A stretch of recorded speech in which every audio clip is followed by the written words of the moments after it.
అయితే ఈ మొత్తం దాంట్లో ఒక విషయం మాత్రం చాలా వైరల్ అయింది. శ్రీకాంత్‌ని అనిలు, అంజిమామ మోసం చేశారు. హ్మ్. ఒక స్టార్‌డమ్ వచ్చిన తర్వాత శ్రీకాంత్‌ని వదిలేసి ఎళ్ళిపోయారు.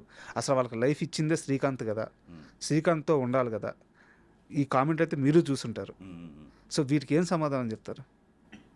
అంటే సమాధానం అని ఏం లేదు. నేనేం చెప్పలేను గానీ, వాస్తవానికి ఏందంటే ఇప్పుడు యాక్చువల్‌గా ఒక గుర్తింపు అనేది వస్తది. హ్మ్. వచ్చిన తర్వాత అక్కడనే ఉండి అక్కడ ఆర్థికంగా కొంచెం లేనప్పుడు మనం బయటకు పోయి వెతుక్కోవడం కదా. ఇప్పుడు ఒక కంపెనీలో జాబ్ చేస్తున్నాం. అక్కడ నచ్చనగా వేరే కాడ చేస్తాం కదా. సో ఇదేంటంటే మా విలేజ్ షో ఫస్ట్ నుండి అందరం కలిసి చేసినాం. హ్మ్. అట్లే చేసుకుంటే పోదాం అనుకున్నాం. కాకపోతే ఇక్కడ ఏం జరుగుతుందంటే అంటే మా శ్రీకాంత్ దగ్గర కూడా మిస్టేక్ ఉన్నది. ఇప్పుడు ఎందుకంటే మా అల్లుడు అందరిని ఒకలాగా చూడకుండా యాక్టర్ ఇది కెమెరామెన్ ఇట్లా చూసిండు. హ్మ్. కాకపోతే శ్రీకాంత్ ఏంటంటే ఫస్ట్ నుండి మేము దాన్ని పట్టుకొని ఉన్నాం. దాన్ని పట్టుకొని ఉన్నాం మేము. దాదాపు నేను 14 సంవత్సరాల నుండి అలా చేసిన. హ్మ్. సో రేపు పొద్దున నా పిల్లలకు ఇప్పుడు నాకు ఇంత 44 43, 44 ఏజ్ వచ్చేసింది. సో ఇన్ని సంవత్సరాలు ఆడ వర్క్ చేసినాము. సడన్‌గా నువ్వు మామ ఆహ్, ఇన్‌కమ్ వస్తలేదు ఎట్లా అంటే మరి అంతకన్నా ముందు ఇన్‌కమ్ వచ్చింది ఏం చేసిర్రు? హ్మ్. అది కూడా ఆలోచించాలి కదా! మాకు మాకు నెక్స్ట్ ఏంటిదని చెప్పాలి కదా! అది చెప్పకనే ఇవన్నీ జరిగే ఎవరారో ఇట్లా డివైడ్ అయిపోయారు. ఓకే. శ్రీకాంత్ ఏంటంటే మాకు పేరిచ్చిండు. హ్మ్. నేను మా విలేజ్ తోటి డబ్బులేం సంపాదించుకోలే ఇక ఏది బట్టమన్నా బుట్టమన్నా సంపాదించినా కానీ ఏదో కూడబెట్టుకొని బంగ్లాలు కానీ ల్యాండ్లు కానీ మేము కొనలే. హ్మ్.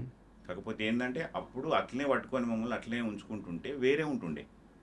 సో అతడు ఒకరిలాగా ఒకరికి నీకొకలాగా నాకొకలాగా ఇంకొకరిలాగా చేసుకున్నాడు మాకు తెలియకుండా. హ్మ్. So okay. అట్లా వచ్చి వాళ్ళకు వడక ఇట్లా అయింది కానీ ఇప్పుడు అనిల్ వెళ్ళిపోయి అనిల్ జీసీఎస్ సంథింగ్ ఏదో పెట్టుకొని అతడు బతుకుతున్నాడు. నేను ఇండస్ట్రీలోకి వచ్చి నేను బతుకుతున్నాను. గంగావ మై విలేజ్ షోలో చేసుకుంటూ బయట చేసుకుంటున్నది. హ్మ్. సో ఇట్లా నడుస్తూనే ఉంటుంది. ఇప్పుడు ఇవాళ ఇండస్ట్రీ ఇట్లున్నది మంచిగా ఉన్నది మంచిగా లేదా అని మీరు అడిగారు ఒకటి. ఇండస్ట్రీని నమ్ముకున్న వాళ్ళు ఎప్పుడు కూడా నష్టపోరు, బాగానే ఉంటుంది. కాకపోతే యూట్యూబ్ ఎట్లుంటుంది అంటే యూట్యూబ్ ఇన్కమ్ అనేది రాకపోవచ్చు రావచ్చు, సబ్స్క్రైబర్లను బట్టి ఉంటుంది, అట్లా ఉంటుంది. హ్మ్. ఒకప్పుడు వచ్చినప్పుడు మమ్మల్ని అప్పుడు అర్థం చేసుకోలే అంటే పర్సెంటేజ్ ఇచ్చినా మాకు హ్మ్. లేకుంటే బోనస్ లాగా ఇచ్చుడా అట్లా చేయలే. హ్మ్. యాక్చువల్గా నేను మీకు చెప్పద్దు కానీ చెప్తున్నా ఓపెన్గా నేను అందులోకి రావడానికి కారణం ఏంటంటే నాకు ఒక 30 పాయింట్లు ఇచ్చిర్రు నాకు. సో అగ్రిమెంట్ ప్రకారంగా నువ్వు ఉంటేనే ఇట్లా హ్మ్. చేస్తా అంటే నాకు అగ్రిమెంట్ నచ్చలే. ఓకే. సో నేను బయటకు వెళ్ళి చేసిన అంతే తప్పించి కానీ మనం ఆడ లొల్లులు కానీ గొడవలు కానీ జరిగి రాలేదు. ఓకే. సో ఇది ఇక అనిల్కును మన శ్రీకాంత్కు గొడవ అని అంటే ఇక బయటికి వెళ్ళిపోయింది కాబట్టి ఆమె మా వైవిల షో బ్రాండ్ యూజ్ చేసుకోవద్దు అనే ఆలోచనతోటి సో, మీకు గూడా అలాంటి అగ్రిమెంట్‌లే పెట్టారు. నాకు పెట్టిండు. ఆ! ఇక వాళ్ళకి పెట్టిండా పెట్టలేదని నేను అడగలే. ఆ! నాకైతే పెట్టిండు. పెడితే నేను ఏమన్నా నీ అగ్రిమెంట్ ఇన్ని పాయింట్లు నేను ఎట్లా రా అని చెప్పేసిన. హ్మ్. చూడు 14 సంవత్సరాలు చేసిన 10 రూపాయలు ఇవ్వాలి కానీ నువ్వు ఆలోచించాలి ఇప్పుడు పిల్లలు ఎదుగుతుర్రు అని అంటే చూద్దాం అన్నారు. ఎవరైనా ఇప్పుడున్న సిచ్యువేషన్లో చెప్తున్నా ఎవరి స్వార్థం వాళ్ళు చూసుకుంటారు. ఇదైతే 100%. ఇప్పుడు ఎలా ఉంది మీ మేనరిటో మీ టర్మ్స్ ఎలా ఉన్నాయి? ఇక మనకు ఫ్యామిలీ రిలేషనే ఉంది అంతే. హ్మ్. అంటే రోజు మాట్లాడుకోవడం గాని, ఎళ్ళినప్పుడు రోజు కలవడం. మాట్లాడడానికి ఏం లేదు. ఫ్యామిలీ రిలేషనే ఉంది తప్పించి కానీ ఏదో వేరే ఏం లేదు. ఫోన్ చేస్తే నేను చేస్తే మాట్లాడతాడు, మనోడు చేస్తే నేను మాట్లాడతాను. హ్మ్. మీరు షాప్ పెట్టి ఎన్ని సంవత్సరాలు అవుతుంది? షాప్ పెట్టి ఒక 6 ఇయర్స్ అయింది. షాప్ పెట్టి. తీసేసిన ఇప్పుడు లేదు. ఇప్పుడు లేదులే. 6 ఇయర్స్ అయింది. సో, అప్పుడు శ్రీకాంత్ సాయం చేశాడు గదా! చేసిండు. ఎంతిచ్చాడు? ఒక 1 లాక్ ఇచ్చాను. 1,00,000 ఇచ్చాడు. సో, అదే అంటే అతను బోనస్ అట్లా ఇవ్వకపోయినా ఇలాంటప్పుడు ఒక 1,00,000 ఇచ్చాడు అంతే. 1 లాక్ ఇచ్చాను. హ్మ్. అంటే నేను అడిగిన ఇట్లా షాప్ పెడుతున్నా అంటే హ్మ్. సరే అని చెప్పి ఒక 1 లాక్ ఇచ్చిండు. సో, మిగతా అందరికి గూడా అలా చేసుంటే ఈరోజు మై విలేజ్ షో నిలబడి ఉండేది అంటారు. అంటే నిలబడి అంటే అందరం యూనిట్గా ఉంటే హ్మ్. ఇంకా ఏమైనా డిఫరెంట్గా మేమందరం కలిసి మూవీ కానీ ఇంకేమైనా డిఫరెంట్గా కాన్సెప్ట్లు కానీ చేసేటోళ్ళేమేమో అని అనిపిస్తుంది అంతే. హ్మ్. బాధ ఉంటదా? ఇప్పుడు మై విలేజ్ షో అంత పెద్ద క్లిక్ అయ్యి, ఉమ్. మీ టీమ్ అసల అది టీమ్ అనలేము. ఒక ఫ్యామిలీ అనొచ్చు. అంత అద్భుతంగా ఉండేవాళ్ళు. వ్యూస్ కూడా బ్రహ్మాండంగా ఉండేవి. అవు. కొంతమంది ఒకవైపు, కొంతమంది ఒకవైపు వెళ్ళిపోయి, ఇలా ఎప్పుడన్నా చూసుకున్నప్పుడు, అరే! మేమందరం కలిసి ఉంటే బాగుండేదని ఎప్పుడన్నా అనిపిచ్చేదా? అనిపించేది అంటే మేము అప్పుడు ఆడుతూ పాడుతూ విలేజ్లో అన్ని పనులు చేసుకుంటూ ఆ, మంచిగానే చేసేటోళ్ళం. ఎప్పుడైనా అంటే నాకు తెలిసి యూనిటీ పెరిగింది అనుకోరి ఉమ్, 100% విభేదాలు వస్తూనే ఉంటాయి. ఫస్ట్ ఉన్న మనం ఫస్ట్ ఒక అంటే గి- యూనిటీగా ఉన్నాం ఫస్ట్. ఉమ్, అంటే మనుషులు పెరిగారు. ఉమ్, మెంబర్స్ పెరిగిన కొద్దీ విభేదాలు వస్తూనే ఉంటాయి. వాడు పుల్ల పెడతాడు, వాడు ఇట్లా చెప్తాడు, వాడు అట్లా చెప్తాడు.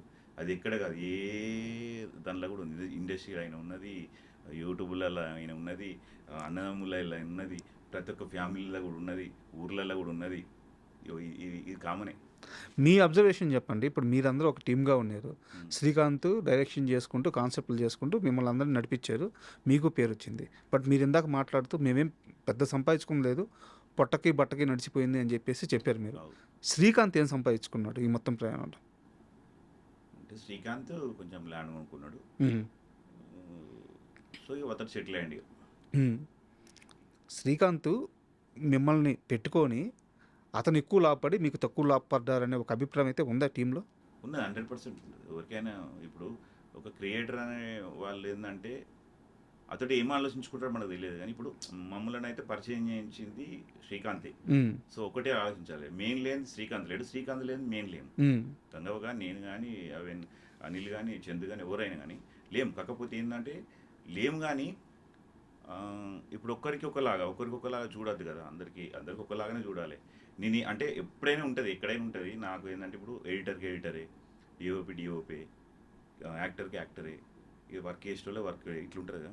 అక్కడ ఏం జరుగుతుందంటే అసలు అట్లా కాదు. మై విలేజ్ షో అంటే మనది ఫ్యామిలీ, మేమందరం యూనిటీ. మేము అంతా 68 మెంబర్స్, అప్పుడు 8-9 మెంబర్సే. తర్వాత ఇప్పుడు 15-16 మెంబర్స్ అయ్యారు. కానీ అట్లనే ఉండి అట్లనే మమ్మల్ని పైకి తీసుకపోతే ఇక వేరే ఉంటుండే. అవును. ఇక శ్రీకాంత్ సంపాదించుకోలేదంటే సంపాదించుకున్నాడు, అతడైతే ఓకే. ఇప్పుడు ఎలా ఉంది శ్రీకాంత్ లైఫ్? ఎన్ని ఛానల్స్ ఉన్నాయి? రెవెన్యూ ఎలా ఉంది? ఇక ఆ రెవెన్యూ నేనేం అడగా కానీ తెలియదు, నేను ఎప్పుడు అడగలే. కానీ ఛానల్స్ అయితే మై విలేజ్ షో ఉంది, మై విలేజ్ షో వాక్స్ ఉంది, మై విలేజ్ రాక్స్, కల్లివెల్లి, తర్వాత ఒక మొత్తం 4-5 ఛానల్ ఉన్నాయి. 4 ఛానల్ ఉంది. సో తను అలాగే సస్టైన్ అవుతున్నాడా? అంటే అంటే చేసుకుంటూ పోతారు ఇక ప్రమోషన్స్ కానీ అవి కానీ చేసుకుంటూ పోతారు. అయితే చాలామంది డౌట్ ఏంటంటే, ఇంత క్రియేటివిటీ ఉన్న శ్రీకాంత్ ఎప్పుడో డైరెక్టర్ అవ్వాలి, ఎందుకు అది జరగలేదు? అసలు నిజంగా అతను ట్రై చేయలేదా? ఇండస్ట్రీలో ఏమైనా జరిగిందా? ఎందుకు మళ్ళీ అతను ఇండస్ట్రీ వైపు రావట్లేదు? ఈ క్వశ్చన్ అయితే చాలామంది ఉండిపోయింది. ఇక అతని వ్యక్తిగతంగా మనకి ఏం తెలియదు. మీకు తెలిసింది చెప్పండి. నాకు తెలిసిందంటే సినిమా తీద్దాం అమ్మ ఇంకొక 1.5 year వరకు అని అన్నాడు, ఒక 6 months బ్యాక్. ఇట్లా తీద్దాము అని అన్నాడు. కానీ మరి ఎంతవరకు చేస్తాడో ఏమో తెలియదు. కానీ యాక్చువల్లీ ఇక్కడికి రావాలంటే మినిమం ఒక సినిమా తీయాలన్నా ఒక 1 crore అని ఉండాలి. ఒక 1 కోటి రూపాయలు లేనిది సినిమా తీసుడు అంటే అసాధ్యం. ఎందుకంటే నాకు ఇక్కడికి వచ్చినాక తెలిసింది ఏంటంటే, తీసినా కానీ మళ్ళీ అది ఎవరు తీసుకుంటారో అనేది అట్లా కొన్ని. ఇప్పుడు ఈ ఓటీటీ వచ్చి ప్లస్ అయింది, ఎంత ప్లస్ అయినా కానీ మనం బడ్జెట్ పెడుతున్నామంటే మనం 1 కోటి రూపాయలు ఇస్తే వాళ్ళు 50 లక్షలు అడుగుతారు కావచ్చు, అంతే కూడా భయం ఉంటుంది. సో అందుకనే ఆలోచిస్తుండో, లేకుంటే ఏదైనా మంచి కంటెంట్ తోటి ఆలోచిస్తుండే లేదు. తీస్తానంటే ఉంది 100% చెప్పిండు నాతో కూడా. అంజమామ ఇప్పటికైనా కాదు, తర్వాతైనా సినిమా తీద్దామని ఆలోచన ఉన్నది. అయితే అంజమామ కెరీర్లో బాగా ఇష్టమైంది ఏంటంటే ఒక సొంత ఇల్లు కట్టుకోవడం. చాలా వీడియోలో చెప్పారు మీరు. ఎందుకు ఇన్ని సంవత్సరాలైన తర్వాత కూడా ఆ కళ ఇంకా నెరవేరట్లేదు? యాక్చువల్గా మాకు ఇల్లు ఉండే అన్నదమ్ములది. ఈ అన్నదమ్ములది ఎట్లుంటుంది, ఊళ్ళో పంచాయతీలు అవి ఇవి ఉంటుంది అని చెప్పేసి అప్పుడు ఇల్లు అమ్మేసుకున్నాం, ఆర్థిక పరిస్థితి మంచి లేక. తర్వాత ఇల్లు కట్టుకోవాలనుకున్నాం. కానీ నాకు అనిపించింది ఏంటంటే, ఇక పిల్లలు ఎదుగుతారు కదా, పిల్లలు ఎదిగేటప్పుడు ఇల్లు కడితే మళ్ళీ ఒక ఏదైనా బిజినెస్ పెట్టుకుంటే బెటర్ ఉంటుందని బిజినెస్ పెడితే బిజినెస్లో లాస్ అయిపోయినా. ఎంత పోయింది బిజినెస్లో? 23 లక్షలు 24 లక్షల దాకా పోయింది. 23 లక్షలు పోయిందా? అయితే బిజినెస్ అట్లా అయిపోయిన తర్వాత మళ్ళీ ఇల్లు కట్టినాం అనుకో, ఇల్లు కట్టుకుంటే ఇల్లు మా పిల్లలు ఎదిగినాక కట్టుకుంటారు. మేము ఎక్కడో పాతింట్లో నేను ఉండొచ్చు నా ఆలోచనతో ఏం చేసినామంటే, ఇల్లు పక్కెట్టేసుకొని పిల్లల స్టడీగా ఆలోచించుకుంటున్నాను అంతే. ఇల్లు కట్టాలని డ్రీమ్ ఉంటుంది, ఎవరికైనా ఉంటుంది. ఇల్లు కొనాలి, కారు కొనాలి, మంచి ఫ్యామిలీ మంచిగా చూసుకోవాలి, ఇవన్నీ డ్రీమ్ ఉంటుంది. నా డ్రీమ్ ఏంటంటే ఇల్లు కట్టుకోవాలి ఒకటి, మా పిల్లల మంచిగా చదివిపోయాలి, తర్వాత ఇల్లు ఆటోమేటిక్గా అవసరం ఉంటే మా అబ్బాయి ఎదిగినాక కట్టుకుంటాడు. ఏం చదువుతున్నారు పిల్లలు? అమ్మాయి బీటెక్ 3rd year, అబ్బాయి ఏమో ఇంటర్ 2nd year. అండ్ బిజినెస్లో 23 లక్షలు పోయిందని చెప్పారు. ఎందుకు అంత లాస్ ఎందుకు వచ్చింది? అంటే మీరు జాగ్రత్తగా లేరా? ఏమైనా మోసం జరిగిందా? ఇక మోసమేం జరగంటే యాక్చువల్లీ ఏంటంటే మనము పర్చేజ్ చేసిన రేటుకు మేము అమ్మినాం. ఉమ్, ఇప్పుడు పర్చేజ్ ఒక ఎగ్జాంపుల్ 100 రూపాయలు తెచ్చినాం అనుకో, దాన్ని 110 రూపాయల కన్నా అమ్మాలి. సో అక్కడ ఊర్లో జగిత్యాల షాపులు బాగా అయిపోయినాయి, మనకంటే తక్కువ రేట్ ఇస్తుండ్రు. ఉమ్, అది మరి దో నెంబరా ఒరిజినలా డూప్లికేట్ మనకు తెలియకపోవు. అట్లా ఏం జరిగిందంటే మేము అదే వాళ్ళు ఇస్తారు అని చెప్పి మన వచ్చిన రేటుకే ఇచ్చడం, ఉమ్. తర్వాత టైంకు మనకి ఇక్కడ షూట్లు అటు పోవడం, ఎందుకంటే మేము చూసుకోకపోవడం వల్ల, నేను అక్కడ దగ్గరుండి చూసుకోకపోవడం వల్ల ఇట్లా జరిగింది, బా నష్టపోయినా. 23 లక్షలు అంటే మామూలు నెంబర్ కాదు కదా. బాగా నష్టపోయినా. బాధపడ్డారా? ఆ. ఎలా బయటపడ్డారా ఆ బాధ నుంచి? ఇక పడుతున్నా ఇప్పుడిప్పుడే ఇప్పుడిప్పుడే పడుతున్నారు. పడుతున్నా. ఇంకొకటి ఏంటంటే నేను కూడా ఒకటి అంటే చెప్పొద్దు అని చెప్తున్నా. ఎట్లా లాస్ అయినా అంటే ఒకటి ఒక కంపెనీలో పెడితే డబ్బులు వస్తాయనే ఆలోచన చాలామంది పెట్టి మోసపోయారు. అవునవును. అట్లా కూడా నేను ఒక బాధితుడిని. నేను చెప్పుకోలేను, ఎందుకంటే నేను ఒక యాక్టర్ని బయటకి చెప్పుకోలేక అట్లా అయింది. కానీ అట్లా కూడా బాగా ఇబ్బంది అయింది. ఎంత లాస్ అయ్యారు అక్కడ? అదే మొత్తం టోటల్ కలిసి 23-24 లక్షలు లాస్ అయినా. ఇది ఎవరు చెప్పారు మీకు ఇక కంపెనీలో ఇన్వెస్ట్ చేస్తే డబ్బులు? Just ఇట్లా ఫ్రెండ్స్ ఉంటారు కదా అక్కడక్కడ. ఏం చెప్పారు క్లియర్గా చెప్పండి అది, ఎందుకంటే చాలా మంది జనాలకు తెలియాలి ఇది. ఓకే, యాక్చువల్గా ఇక దాని పేరు అంతే బిట్ కాయిన్ లాగా అట్లా అంటారు కదా. ఉమ్, సో అట్లా అంటే ఇక ఫ్రెండ్స్ అందరికి ఇట్లా అరే ఊర్లో పెడుతురు అంటే, మా సైడ్ చాలా జరిగింది. ఉమ్, సుద్దపల్లి కానీ మా ఊరు కానీ జగిత్యాల అంటే డిస్టిక్ బాగా జరిగింది. ఉమ్, సో అప్పుడు ఏంటంటే నేను 2,60,000 పెట్టిన ఫస్ట్.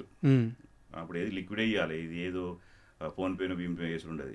సో ఏమైందంటే అట్లా పెట్టినాక ఇతని పేరేమో తెలియదు, బిట్ కాయిన్ అనేది మాకు తెలిసిపోయింది అంతే. ఓకే. సో అట్లా చెప్పేసిందని మా ఫ్రెండ్ దాకా అందరూ పెడతారు, అరే నువ్వు కూడా పెడతావా అని ఒక ఫ్రెండ్ అడిగాడు. ఓకే. ఫ్రెండ్ అడిగితే ఏ గదేం పెడతారా అని చెప్పి లైట్ ఉన్నా. అంటే అతను ఏం చెప్పాడు, ఎంత పెడితే ఎంత వస్తుందని ఏం చెప్పాడు? అతనికి వచ్చింది ఎంత పెడితే ఎంత? 2,60,000 పెడితే ఒక 80,000 దాకా వచ్చింది 1 month 1.5 month్లో. ఓకే.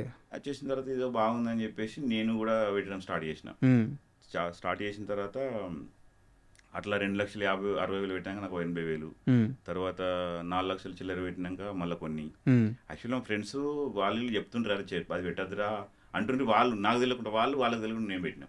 బా